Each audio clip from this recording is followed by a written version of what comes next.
now we are going to discuss about Gold Lesson Plan and a topic of phrasal verbs.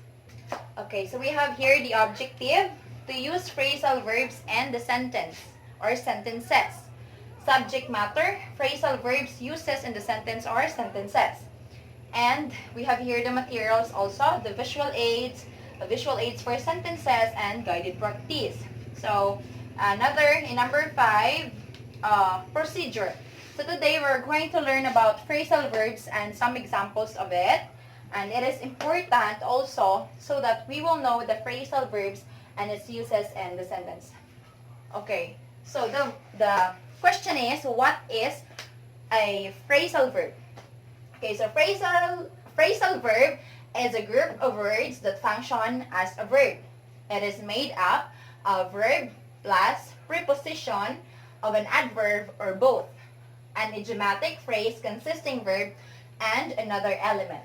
Typically, either an adverb, as in break down, or a preposition, example, see to, or a combination of both, look down on. Okay, so we have here example of phrasal verbs. Chic in. Guests cannot check in at the hotel before 3 p.m. So the phrasal verb here is check in, which is the combination. Another is give up. I'm tired, I give up. Another is give in. The workers' strike has been going on for weeks and neither side is willing to give in. Okay, so for the further explanation or the understanding, we have also here another examples of phrasal verb. Here, she is letting her hair grow or grows up. So the meaning here in grows up in this sentence is an increase in length. While in the other example, she wants to be a firefighter when she grows up. Grows up means to become an adult in this sentence.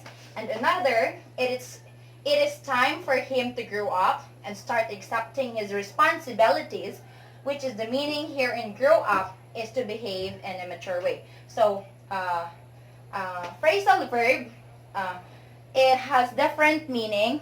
It depends on how you use it in the sentence or how it defines the subject of the sentence. We have the pre-activity, and you're going to connect the dots. What have you seen here in the phrasal verbs boxes? You have to find its correct meaning here in its meaning, and you have to connect the dots. Like for example, fill in. The correct meaning of fill in, I'm going to give you an examples only for you to understand well. Okay, so fill in, I mean understand well. Fill in, to complete a form. You fill in, you complete a form. Okay, so another, put out, take off, have on, bring back. So you have to connect the dots. You connect what is the correct meaning of it in here. Okay, so we have, and lastly we have here the activity. The activity 1, read a short story, The Starfish Story by Lauren Aisley, and list down all phrasal verbs you have seen in the story. So after you read the story of Lauren Aisley, you have to list all phrasal verbs you have seen or you have read in the story. And you write it on your notebooks or papers. Okay, so we have here the evaluation. Evaluation. Underline the phrasal verbs and the sentences. So this is it.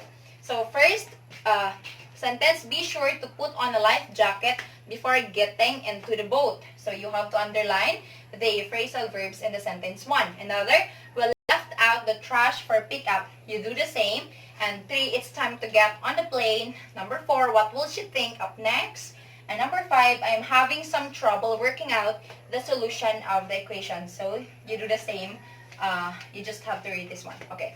And letter B, make 5 sentences with phrasal verbs. So that is your assignment. I'm sorry, I forgot to put it in here.